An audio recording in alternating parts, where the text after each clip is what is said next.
জাল হক, এসেছে সত্য, ওয়াজাহাকাল বাতিল, চলে গেছে মিথ্যে। ইন্নাল বাতিলা, নিশ্চয় মিথ্যে, কানা যাহুকা, চিরদিন মিথ্যে। দেখেন আমরা সমাজ কোথায় গেছি যে আল্লাহর নাম নিতে গেলেও সেটার সমালোচনা হয়। কত জঘন্য সমাজে উপনীত হয়েছে আমরা। গত কয়েকদিন ধরে ওয়াজিদের নিয়ে অনেক কথাবার্তা চলছে। যারা ওয়াজ করেন তাদের নিয়ে অনেক সমালোচনা, আলোচনা, অনেক কিছুই চলছে। ওনাদের নিয়ে অনেক কথাবার্তা চলছে। যে বিষয়টিতে আমি কথা বলবো সেটা হচ্ছে, বাংলাদেশে কি আসলে তেমন কোনো আন্তর্জাতিক মানের বক্তা নেই কিনা। আন্তর্জাতিক মানের বক্তা হতে হলে অনেক বিষয়ে বলেছি আমি, সেটা আমার বিচার্য বিষয়। সেটা হচ্ছে আন্তর্জাতিক নলেজ,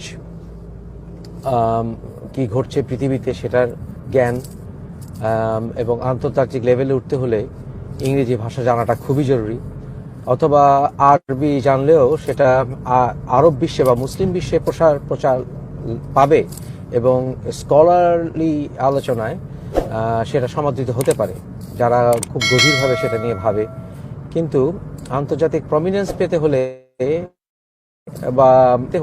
ইংরেজি জানতে হবে। জাকির নায়েকের অনেক সমালোচনা আমিও করেছি এবং সবকিছু তার সাথে একমত হতে হবে, নট নেসেসারিলি। কিন্তু তার বক্তা হিসাবে বা প্রচারক হিসাবে তার প্রচার পাওয়ার সবচাইতে অন্যতম কারণ হচ্ছে ইংরেজি। তাই ইংরেজি, যদি ওনার বেশিরভাগ বক্তব্যই কিন্তু ইংরেজি না। আমাদের বাংলাদেশে আন্তর্জাতিক জ্ঞান সম্পন্ন এরকম আলেমের সংখ্যা অত্যন্ত দুর্লভ। তবে তারপরেও অথেন্টিক কোরআন এবং ইত্যাদি যে আন্তর্জাতিক খ্যাতি সম্পন্ন পরে, তবে আমি মূলত যে জিনিসটা নিয়ে আলোচনা করতে চাচ্ছি সেটা হচ্ছে, বাংলাদেশে এমন কি কোন ওয়াজি আছেন যিনি ওয়াজ করেন সাধারণত, যাকে আমি মনে করি ইলম আছে এবং যার ইসলামিক নলেজ আছে, বলতে কোরআন এবং সুন্নাহ, অথেন্টিক সুন্নাহ, কোরআন এবং সুন্নাহ সম্বন্ধে তার জ্ঞান আছে। এরকম বেশ কয়েকজন আছেন বাংলাদেশে। সৌদি আরব থেকে প্রচার করেন মাদানী সাহেব, ওনার যথেষ্ট ভালো জ্ঞান আছে, আমি দেখেছি। তবে বাংলাদেশে আমি একজন ওয়াজিকে খুব পছন্দ করি, তার শব্দচয়ন অনেক ক্ষেত্রে ভালো লাগে না, খুব লিমিটেড কিছু বিষয় আমার ভালো লাগে না। কিন্তু ভালো না লাগলেও ওনার কথাগুলো একেবারে সহি হাদিস এবং কোরআন থেকে। আপনারা কি ধারণা করতে পারেন আমি কার সম্বন্ধে বলছি? একদম অথেন্টিক কোরআন এবং হাদিস থেকে উনি কথা বলেন। উনি কে ধারণা করতে পারেন? উনি হচ্ছেন আব্দুর রাজ্জাক সাহেব। বাংলাদেশে জেনুইন কোরআন এবং হাদিস থেকে বর্ণনা করতে পারেন উনি হচ্ছেন আজহারি সাহেব। আজহারি সাহেব না, উনি হচ্ছেন আব্দুর রাজ্জাক সাহেব। উনি অনেকেই মনে করেছেন, এখানে কমেন্ট করেছেন আজহারি সাহেব। না ভাই, আজহারি সাহেব না। আজহারি এখনো অনেক ইয়াং, অনেক কিছু শেখার আছে, জানার আছে, বোঝার আছে, অভিজ্ঞতার ব্যাপার আছে। উনি হচ্ছেন আব্দুর রাজ্জাক সাহেব। আমার প্রিয়, আমি যাকে পছন্দ করি, যার ওয়াজ আমি মাঝে মাঝে সময় পেলে শুনি, উনি হচ্ছেন আব্দুর রাজ্জাক সাহেব। জেনুইন বক্তা। ওনাকে ভালো লাগার আমার অনেকগুলো কারণ আছে। আব্দুর রাজ্জাক সাহেবকে আমি কেন পছন্দ করি? কারণ উনি ফালতু কথা বলেন না। ইসলাম প্রচারের ক্ষেত্রে এবং ইসলামের ব্যাপারে বক্তব্যের ক্ষেত্রে একটু গাম্ভীর্য থাকা আবশ্যক।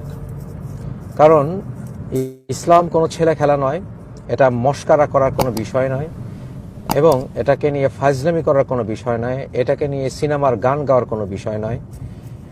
তাই একটু মজা করে কথা বলা যেতে পারে, কিন্তু তারপরেও সেই মজা করার ভিতরে একটি গাম্ভীর্যতা থাকবে।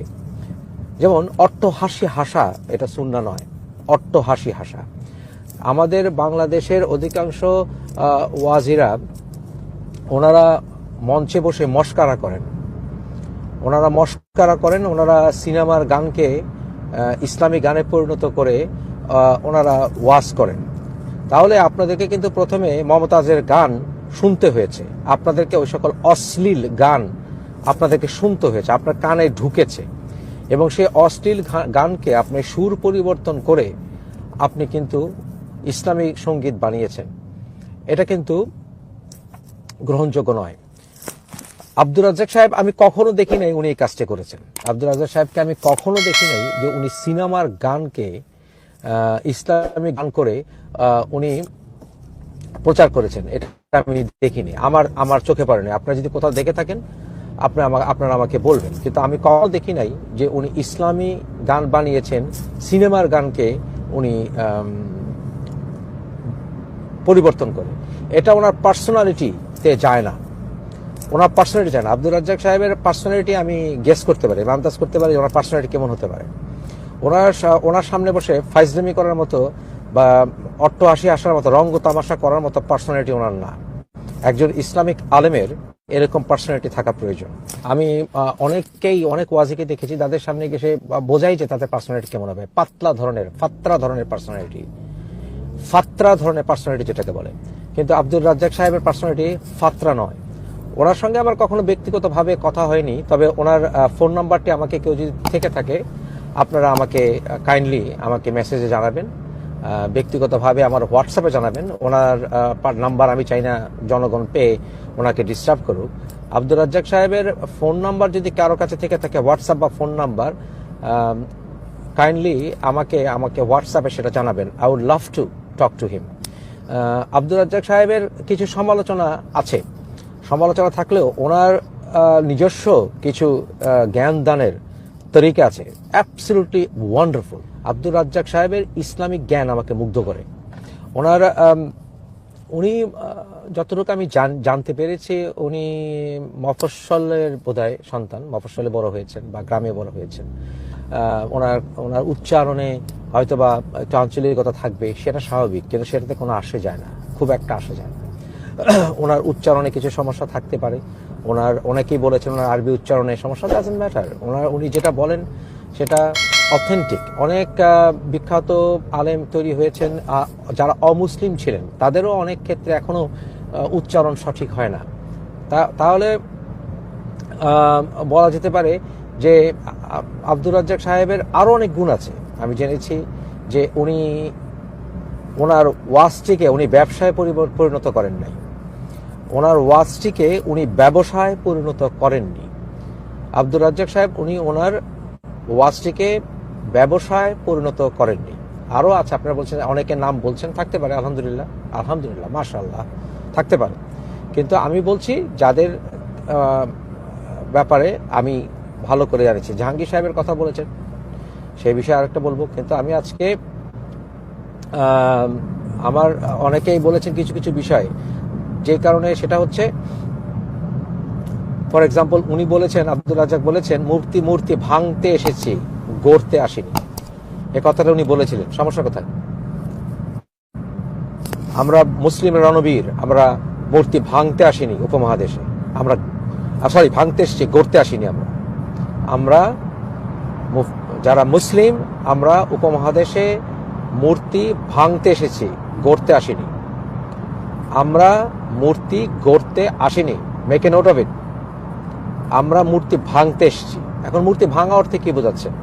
কোনো হিন্দুর বাড়িতে ঢুকে, কোনো হিন্দুর মন্দিরে ঢুকে আমরা মূর্তি ভাঙবো? না, তা নয়। তবে যখন আমার পরিবার হিন্দু থেকে মুসলিম হবে, মূর্তি ভেঙে ফেলবো, ছুঁড়ে ফেলে দেব, মন্দির ঘুরিয়ে দেব। যখন আমার পরিবার কোনো মন্দির গড়ে তুলবে, আমি সেই মন্দির, যদি মুসলিম হই, আমি সেই মন্দির ঘুরিয়ে দেব। আব্দুর রাজ্জাক সাহেব সেটাই মিন করেছেন এবং সেটা সত্য। আজকে সৌদি আরবে মন্দির নেই, কোনো মূর্তি নেই। কেন নাই? কারণ সেখানে মূর্তি করার কোনো প্রয়োজন নেই। সেখানে মূর্তি ভেঙে ফেলা হয়েছে, মন্দির ঘুরিয়ে ফেলা হয়েছে। কেন? কারণ সেখানে মন্দির বা মূর্তির কোনো আবশ্যিকতা নেই, অ্যাবসলিউটলি নয়। তাই মুসলমানরা এসছেন এখানে মানুষকে মুসলমান হওয়ার ক্ষেত্রে সহায়তা করে, তারপরে তারা যখন মুসলমান হয়ে যাবে, তাদের গড়া মূর্তি, তাদের গড়া মন্দির ভেঙে ফেলতে হবে, কারণ সেটা রাখার আর কোনো প্রয়োজন নেই। কিন্তু এর অর্থ এই নয় যে কোনো হিন্দু সে ঘরে বসে মূর্তি তৈরি করেছে, সে পূজা করে, অথবা তার মন্দির আছে, সেটা আমরা ভেঙে ফেলবো, সেটা হবে না। আব্দুর রাজ্জাক সাহেবের এই কথাকে যথেষ্ট মিস ইন্টারপ্রিট করা হয়েছে, এমনকি আমিও মিস ইন্টারপ্রিট করেছিলাম, একবার আমিও করেছিলাম। সুতরাং আমি সেই কথা মনে করে আমি শর্মিন্দা, আমার শর্মিন্দা হয়। কারণ আব্দুর রাজ্জাক সাহেবের অবশ্য ওনার উচিত ছিল এই বিষয়টাকে আরেকটু এক্সপ্লেইন করার। আব্দুর রাজ্জাক সাহেবের উচিত ছিল এই বিষয়টাকে আরেকটু এক্সপ্লেইন করলে, আর এখানে ওনাকে মিসকোট করার। কারণ অনলাইন এমন একটা জায়গা যেখানে আপনার কণ্ঠকে আপনার কণ্ঠকে বিভিন্ন জায়গায় কাটছাট করে, আপনার লেখাকে বিভিন্ন জায়গায় স্ন্যাপশট করে বিকৃতভাবে সেটাকে মিস ইন্টারপ্রেট করে জনসমক্ষে উপস্থাপন করা যায়। সেটার ভুরি ভুরি উদাহরণ আমরা দেখেছি, ভুরি উদাহরণ আমরা দেখেছি যে কিভাবে মিস ইন্টারপ্রেট করে অনলাইনে মানুষকে অপব্যাখ্যা করে। তাই আমি চেষ্টা করি এবার হচ্ছে যাতে আমাকে যেন মিস ইন্টারপ্রেট না করা হয়, সবসময় আমি সেটাকে একটু ডিটেল করতে চেষ্টা করি। তা আব্দুর রাজ্জাক সাহেব যে কথাটা বলেছেন 100% সঠিক। আমাদের ইসলামিক যারা আলেম, যারা মানুষকে ইসলাম বোঝানোর দায়িত্ব নেন, তাদের সত্য কথন থেকে বিরত থাকলে চলবে না। তাদেরকে সত্য কথা বলা থেকে কোনোভাবেই, কোনো অবস্থাতেই বিরত রাখা যাবে না। তারা কোনো পুরস্কারের লোভ করবেন না, তারা জেল জুলুমের ভয় করবেন না। তারা যদি মনে করেন এই দুনিয়া দুদিনের, তাহলে তারা সত্য কথা থেকে বিরত থাকবেন কেন? আমি দেখিনি আব্দুর রাজ্জাক উনি কাউকে তোয়াক্কা করে কখনো কথা বলেছেন। ওনার আরো কিছু কথা আছে, ওনার নারীদের ব্যাপারে ওনার কিছু বক্তব্য আছে। নারীকে এবং পুরুষকে উভয়কে সৃষ্টি করা হয়েছে আল্লাহর ইবাদতের জন্য। নারী এবং পুরুষ, আমরা নারীও মানুষ, পুরুষও মানুষ, সকল মানুষকে সৃষ্টি করা হয়েছে আল্লাহর ইবাদত করার জন্য। রাজ্জাক সাহেব যেটা বলেছেন যে আমাকে সুখ শান্তি দেয়া, আমাকে শারীরিক, মানসিক এবং আমার পারিবারিক প্রশান্তি দেয়াই হচ্ছে একটি নারীর প্রাইমারি ডিউটি। উনি কোনো ভুল কথা বলেননি, উনি ঠিক কথা বলেছেন। উনি যা বলেছেন 100% সঠিক কথা। উনি অনেক হাদিস বর্ণনা করেছেন, যে হাদিসগুলি, এবং আরেকটি ব্যাপার হচ্ছে কোনটা সহি হাদিস এবং কোনটা বাতিল হাদিস, কোনটা জাল হাদিস, উনি খুব ভালোভাবে জানেন এবং উনি এইসব ব্যাপারে সমাজকে সতর্ক করে থাকেন। মাশাআল্লাহ, আমি ওনার এই সকল কথাবার্তায় মুগ্ধ। আগেই বললাম, ওনার কিছু শব্দচয়ন, কিছু এক্সপ্লেনেশন, ভঙ্গি হয়তোবা গ্রহণযোগ্য না হতে পারে। সবার সবকিছু গ্রহণযোগ্য হতে হবে নট নেসেসারি। সবার সবকিছু গ্রহণযোগ্য হতে হবে এমন কোনো কথা নেই, সবার কাছ থেকে সবকিছু নিতে হবে এমন কোনো কথা নেই। সুতরাং সবার কাছ থেকে সবকিছু নেব কেন? ওনার কাছে যেটা ভালো সেটা গ্রহণ করব, ওনার কাছ থেকে যেটা ভালো লাগেনি সেটা যদি আমি দলিলের মাধ্যমে আমাকে দেখতে হবে। এবং অনেক ক্ষেত্রে আমি জানেন, আমি হাদিসের কিছু ব্যাপারে আমার প্রশ্ন আছে, যেগুলো আমি আপনাদের কাছে দলিল সহকারে পেশ করব। কারণ ইসলাম আলোচনার দ্বার উন্মুক্ত রাখতে আল্লাহ হুকুম দেন। সূরা আল আসরের কথা গতবার আপনাদেরকে বলেছি যে আলোচনা করতে হবে। ফিতনার অজুহাত দিয়ে আলোচনার দ্বার রুদ্ধ করা যাবে না। কারণ আলোচনার দ্বার যদি আলেমরা রুদ্ধ করেন, তাহলে বরঞ্চ সেই ফিতনার কারণ রয়ে যাবে। হাদিসের ব্যাপারে যে সকল প্রশ্ন আমার উঠেছে, সে সকল প্রশ্ন ইসলামিক আলেমরাই আলোচনার মাধ্যমে দলিল এবং যুক্তি দিয়ে তার প্রশ্ন উত্তর দিতে হবে। না হলে শত শত বছর এটা ফিতনা আসলে ভেতরে ভেতরে রয়েই যাবে।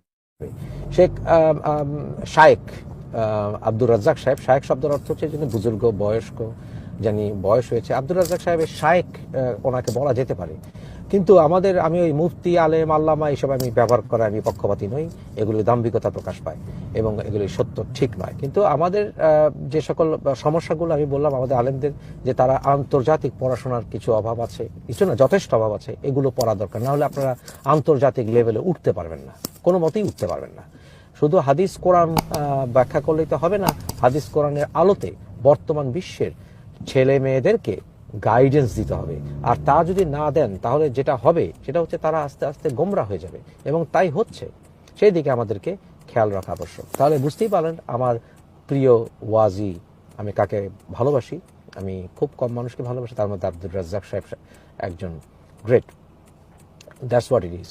আমি ওনাকে ভালোবাসি। আল্লাহ ওনাকে নেক হায়াত দান করুন, আল্লাহ ওনাকে দীর্ঘ জীবন দান করুন, এবং ওনার যে সকল ড্রব্যাকগুলো আছে, আল্লাহ যে সকল ওনার সবার ভিতরেই আছে, আমাদের কম বেশি আমাদের ফল্ট আছে, সেগুলো শুধরে আল্লাহ ওনাকে আরো সামনে এগিয়ে নিয়ে যাক। উনি অর্থলোভী মানুষ বলে আমি কোনো প্রমাণ পাইনি।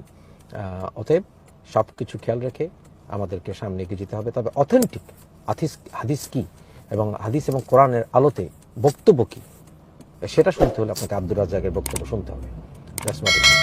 তো ভালো থাকবেন, আল্লাহ আপনাদেরকে ভালো থাকবেন। আসলে এই কথাটা বলা ঠিক না, ভালো আল্লাহ আপনাদেরকে ভালো রাখুক, কারণ আপনি চাইলেই ভালো থাকতে পারবেন নট নেসেসারিলি। আল্লাহ যদি আপনাকে ভালো রাখে আপনি চেষ্টা করতে পারেন। এন্ড অফ দ্য ডে আল্লাহ যদি আপনাকে ভালো রাখেন তাহলে আপনি ভালো থাকবেন। আমি দোয়া করি আপনারা সবাই ভালো থাকেন, আপনাদেরকে সত্য ইসলামের সত্য বাণী আপনাদেরকে আল্লাহ শোনার বোঝার তৌফিক দান করুন, আমিন। আমার মতো আপনারা যারা ইসলাম থেকে গোমরা হয়ে গিয়েছিলেন আপনারা আবার ইসলামে ফিরে আসেন, আমি সেই দোয়া করি।